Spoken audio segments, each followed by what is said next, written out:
At my age, you know I've been to a lot of doctors. Healthcare partners, they really care. They're concerned about your health. They're all the best. I am Roberta, and I am a healthcare partner. Visit hcpnv.com to hear my story. News 46 is brought to you by Comfort Hospice Care, where we give our patients and their loved ones peace of mind, knowing we provide the highest quality of care 24 hours a day, 7 days a week. For more information, call 751-0349. News is also brought to you by Dr. Richter from Compassionate Care for Women, providing personalized quality health care for women at every stage of life. News is also brought to you by Star Nursery for all your landscape and gardening supplies right here in Pahrump. Call 775-727-5300 for more information.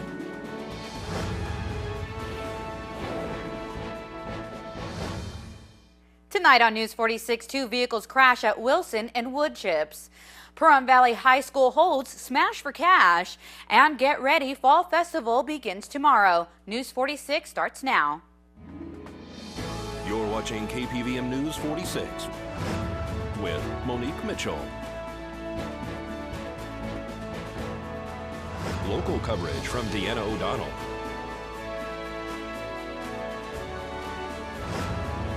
News 46, local coverage you can count on. Good evening. It's Wednesday, September 25th, 2013. I'm Monique Mitchell for News 46. Well, luckily, no reported injuries occurred in a 2-vehicle accident last night on Wilson Street. A 2-vehicle accident occurred last night on Wilson and Woodchip Street. Pahrump Valley Fire and Rescue and Nye County Sheriff's deputies arrived on scene to find one vehicle that appeared to have been exiting the driveway on Wilson Street and another vehicle in a rock pile. Both vehicles sustained major damage during this accident. Pahrump Valley Fire and Rescue checked out all occupants who declined to be transported to local medical facilities. Nye County Sheriff's deputies are investigating. This is Deanna O'Donnell for News 46. Well, Deanna O'Donnell was in the parking lot of Pahrump Valley High School this morning and caught some video of a group of kids smashing up a car with a sledgehammer. Now, don't worry, it's a fundraiser. The Smash for Cash is on now to benefit the Pahrump Valley High School cheer team. I'm standing here in the parking lot of Pahrump Valley High School, and if you can see this beaten up old car behind me, it's painted the colors of Clark High School's Chargers. The homecoming game is this Friday night, and they're doing $1 a swing with a sledgehammer at this vehicle. Whoever's class wins will get a trophy on Friday night. We're going to speak to Tyann James. This is a cheer fundraiser, and the car was donated by Pahrump Valley Recycling. And what we did is we painted it the rival team colors for homecoming. It's homecoming week, and we are for cheer. The fundraiser is to charge $1 a swing, and we've got several sledgehammers, and it's also divided into 4s for the classes. And the class that destroys their quadrant of the car the most by homecoming will win a trophy. What time during the day at school? When? Yes, during lunchtime, and then directly after school, the kids come out, and we can have parents come out too. But what we're going to do, because there's no school Friday, we're also going to have it open probably from 6 to 6:45 before the game starts, so that if any parents want to get involved, they can come and swing, or if kids want to come and swing and they just haven't had time at lunch or time after school, they can come and give the car a few whacks before the final judging, which the winner will be announced at halftime at homecoming.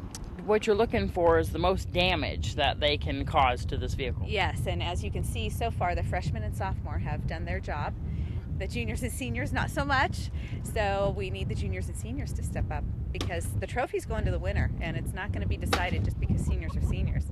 It's the most destroyed part of the car. So, who are we playing on Friday night for homecoming? We're playing Clark High School, the Chargers. The kids, when they're paying the price to swing this, they don't actually have to do it themselves. You said that they could actually hire other people to swing for them. They can, if they find a strong football player that they want to hit their side of the car, and that person is willing to do it, even if they're not in their class, they can swing, and you know, the money goes toward our cheer fund. So what we're trying to do is we're trying to raise money to buy new mats. We need mats desperately, and so that's where the proceeds from this hopefully will go.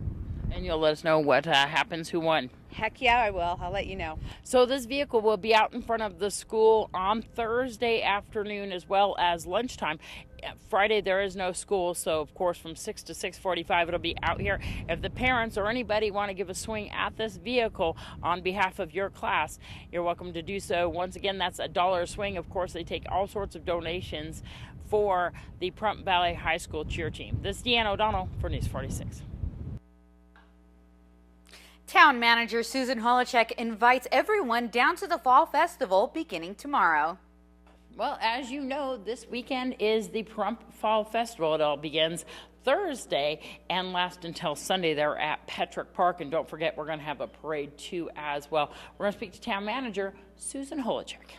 Well, I think there's going to be a lot of fun. We've got a lot of vendors, a lot of great booths for everyone to enjoy. There's going to be good food, so bring your appetite, bring your smiles, get those cowboy boots on. Let's rodeo. I think it's going to be a lot of fun. Speaking of rodeos, there's going to be a rodeo too as well. Absolutely, absolutely. So we're ready to cowboy, and we're going to, if people want, you can have beer, you can have food, and I think it's just going to be fun from morning till night. Friday and Saturday night is the rodeo, right? Correct. Correct. And then also we have the carnival going the whole entire time, which is going to be loads of fun. You can get all-day passes and even just individual ride passes too as well. Right. I think it's great when you combine those things for adults to do and kids to do, and we've got a lot of different interests out there, and how great to bring them all together. And also the entertainment that's going to be there on the main stage the whole entire weekend, and starting out Thursday night, which is kind of what we call locals night. And you know what? When I said bring your cowboy boots, you better be ready to dance and boogie as well. There is going to be good music, and we're hoping everybody likes it. There you go. Lots of fun all the way through this whole entire weekend. And, of course, this is your first year doing it as a town manager, and it's going well? It is going terrific. You know, I didn't have any experience, like you say, with the Fall Festival, although I came to the Fall Festival probably 10 years ago at its inception. But I think that we have to be very grateful for town staff. Matt Lewis, unbelievable job. Stephanie in our town office, Alex, I mean, just everyone, all the staff, they're getting things set up. So all I can do is say thank you to them, because they are making this a reality for this community. Thank you to you, and we'll see you out there, of course, down there at Fall Festival. Everybody come up and say hi. Well, I hope they do, because I want to be able to meet people, and you're darn right. Yes, I will be there. And let's not forget the parade as well. Parade, 9 a.m. Saturday morning. That's it. That's it. We're even thinking about having the town board, and I might even hitch a ride as well on one of our fire engines. There you go. And everybody get out there a little bit early and grab their seats next to the roadway, because it does close a few minutes before the parade actually starts. So. Yeah, I'm not sure, but I bet you the kids are going to be looking for some candy out there too. So that's always a fun thing for kids. We'll look for you out there on the fire engine. All right, sounds good. And once again, the schedule goes like this. Thursday, it's going to open up Fall Festival with the bands and everything there at Petrick Park on the corner of Basin and Highway 160, of course. Those carnival rides, too, as well. It'll open once again on Friday. Saturday is a parade at 9 a.m., and it lasts throughout the weekend with all sorts of things like the rodeo, which is Friday and Saturday night, and as well all that entertainment, booths, and lots of food. We'll see you down there for this year's Pahrump Fall Festival. This is Deanna O'Donnell for News 46. Well, can you fight a disease with bacon, butter, and hot dogs? Celine MacArthur explains after the break. Bacon, butter, hot dogs, these fatty foods could be the secret weapons in stopping seizures. The details next in Prescription Health. What is that? That's a scoop of ice cream in there. That's it. But everything, but you have to have. Where? One of the channels. I'm in. Today's news is brought to you in part by Dr. George Leeks, Pahrump's optometrist since 1990, offering full-spectrum eye care for children and adults. Call today, 727-8300. Welcome back to News 46. About 3 million adults and children in the U.S. suffer from epilepsy or seizures. Many find relief through medication. However, when drugs fail, seizures can have a huge impact on daily life. That's where fatty foods could save the day, even for those with life-threatening forms of epilepsy. Celine MacArthur has the story. This health tip is brought to you by Humana. Visit our local office in the Pahrump Valley Junction Shopping Center or call 775-727-0871. The fact that 14-year-old Nilu is sitting here today doing homework is nothing short of what her mom calls It's a miracle. The active teen was rushed to the hospital after having her first of several seizures. We were so worried and we were so emotional.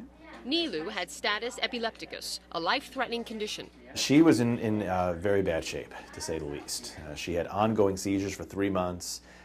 She was essentially comatose during that entire situation. Had tried about 7 or 8 different anticonvulsant medicines. None of them were helping her seizures. That's when Johns Hopkins neurologist Dr. Eric Kosoff decided to try something different. A high-fat, low-carb diet, much like Atkins. Bacon, eggs, whipping cream, oils, very high-fat foods. Doctors aren't exactly sure why the 90% fat diet works, but about half of the children we put on it will do better, and about 10% become seizure-free. Since Nilu was unconscious, her diet was delivered through a feeding tube. When it works pretty quickly. 1 week later, Nilu woke up. I feel that I'm really lucky. I'm a really lucky person. I mean, I got another chance to live again, Now, with a new clinical trial underway, others like Nilu could get the same second chance. I'm Celine MacArthur reporting.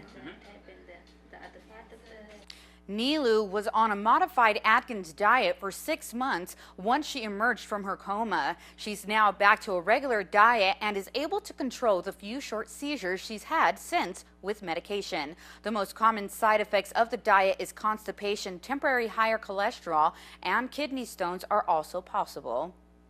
Well, the rare 100-0 vote on a procedural step means the spending measure needed to avoid a partial government shutdown next week now can be amended by Senate Democrats to restore funding for President Barack Obama's signature health care reforms that had been eliminated last week by House Republicans. And here's Angela Miles with your first business brief. This is the first business brief for Wednesday, September 25th. I'm Angela Miles. Reports are surfacing Twitter will IPO at the New York Stock Exchange. TheStreet.com reports the social media stock is likely to price around $29 per share. Twitter appears to be choosing NYSE over the NASDAQ to avoid a possible trading glitch similar to what happened with the Facebook IPO. Carnival Cruise is sending out a bit of a financial SOS following several mishaps at sea that stranded passengers and damaged the company's reputation.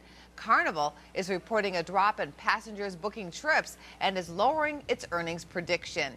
Carnival shares fell nearly $3 on Tuesday. And Toys R Us is the latest major retailer out with its hiring plans for the holidays. The retailer is bringing on 45,000 seasonal workers. That's equal to last year. That's the first business brief. I'm Angela Miles. Well, more than 80 elephants in Zimbabwe have been poisoned with cyanide, the latest victims of poachers keen to feed soaring global demand for illegally trafficking ivory. Since May, the carcasses of 87 elephants have been discovered in Hawaiian National Park. The poachers poisoned natural salt licks to bring down the mighty beasts. The park's authority has so far recovered 51 tusks, leaving 123 in the hands of poachers. The government is calling for stiffer penalties for poachers. Well, folks, keep it here because we're going to have more local news for you after these messages.